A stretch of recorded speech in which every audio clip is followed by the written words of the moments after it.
Salutare, prieteni! Astăzi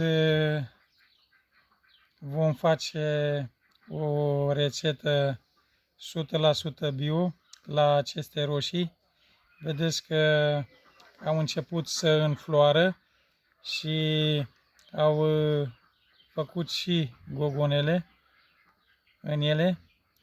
Și înainte de a face această rețetă, aceste frunze care sunt mai galbene, mai așa, care dau să se răsucească cumva, le vom tăia și după le vom aplica această rețetă. Rămâneți cu noi să vedeți cum plecăm cu tăiatul la frunze și cum facem această rețetă care e 100% bio. Oricine o poate face, să găsește aceste ingrediente care noi le-am folosit. Să găsești și le aveți și prin casă, le aveți și pe lângă casă, până la urmă. Vedeți despre ce e vorba în acest videoclip. Noi, înainte de ne-am apucat de tăiat la frunză sau ce avem de tăiat cu aceste farfici, care o folosim numai în solar, nu am folosit-o la nimica, întâi o dezinfectăm puțin și pe urmă ne apucăm de tăiat frunzele. Frunzele nu le tăiem chiar de lângă tulpină, le tăiem puțin mai departe, să nu meargă uscătura dacă este către ele. Aceste frunze care noi le tăiem, le adunăm, nu le lăsăm înșirate prin grădină sau prin solar, pentru că dacă deja au prins o boală, ceva în ele, riscă să îmbolnăvească mereu plantele.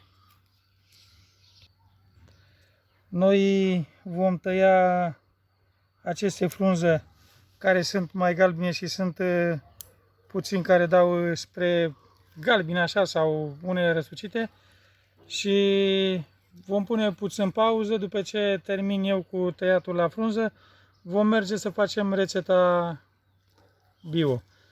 Rămâneți cu noi și veți vedea despre ce e vorba. Pentru această soluție vom folosi 1 litru de lapte proaspăt, să nu fie laptele pasteurizat. Ne trebuie bicarbonat de sodiu și un pahar în care o să amestecăm bicarbonatul de sodiu. Să vedeți cum îl facem noi.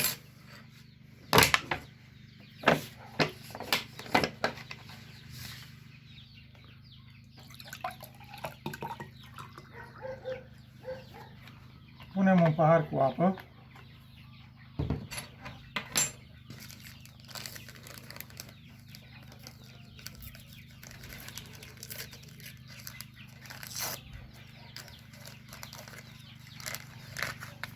Și vom pune 5 lingurițe de bicarbonat. Lingurițele cu vârf. 1, 2, 3, 4, 5 lingurițe și îl vom mesteca cu o coadă de la o lingură de lemn, pentru că aceste linguri nu prea sunt bune să facem amestecul ăsta cu ele.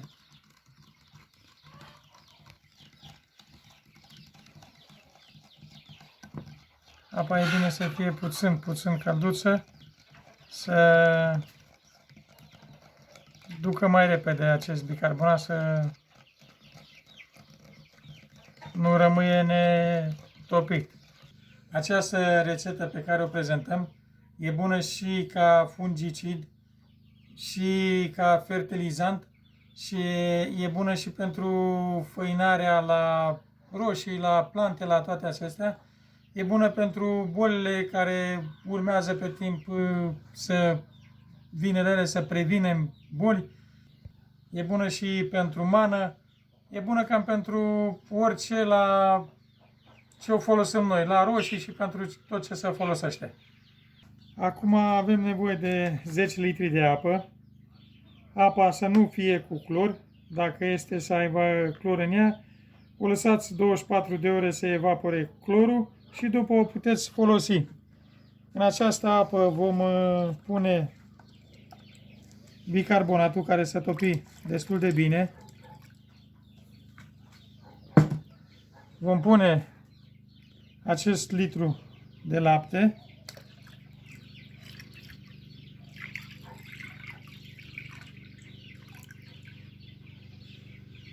Și îl vom amesteca.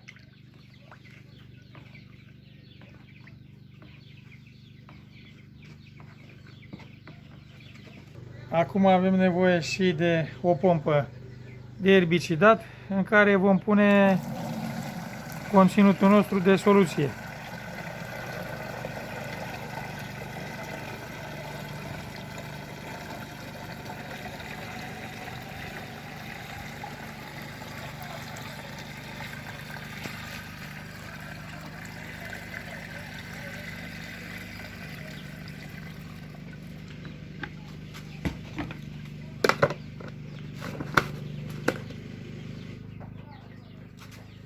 Acum vom merge cu ea în solar. Noi această soluție o folosim foliar la roșii, dar dumneavoastră o puteți folosi și la alte plante. Și pentru a alunga bolile fungice și creșterea lor, le face bine și la creștere, le face bine pentru că laptele are foarte multe vitamine în el, de care aceste roșii au nevoie și plantele în general au nevoie de vitamine.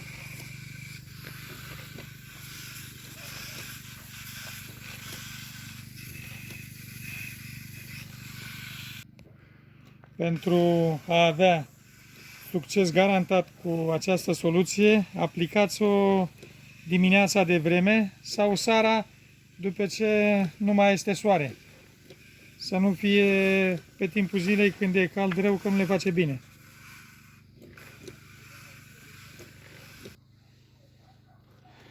Noi vom da pe roșiile ăștia și după mergem și dăm și la castraveți, pentru că e bună, e foarte bună și pentru castraveți această soluție. O folosim la toate plantele care le avem plantate, pentru că le face foarte bine, cum vă spuserăm.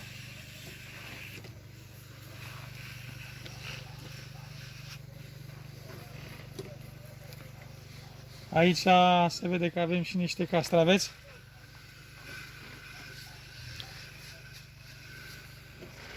Și e foarte bună pentru ei și e bun și pentru această schimbare de climă, pentru că acum e mai răcoare, dar vine și căldura.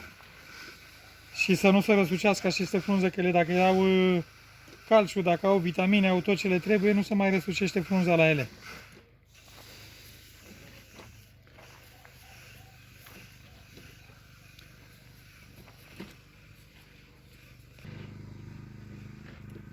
Noi vom termina de dat cu această soluție. O vom folosi și la aceste răsaduri care ne-au mai rămas nepuse. Cam asta este, dragi prieteni, cu soluția noastră. Dacă vă place ceea ce facem noi, lăsați-ne și nouă un like la vizualizări. Dacă vă ajută soluția pe care o prezentăm noi, lăsați-ne și nouă un comentariu și spuneți-ne dacă vă e de folos la ceva. Cam asta este. Să aveți o zi bună. Salutare!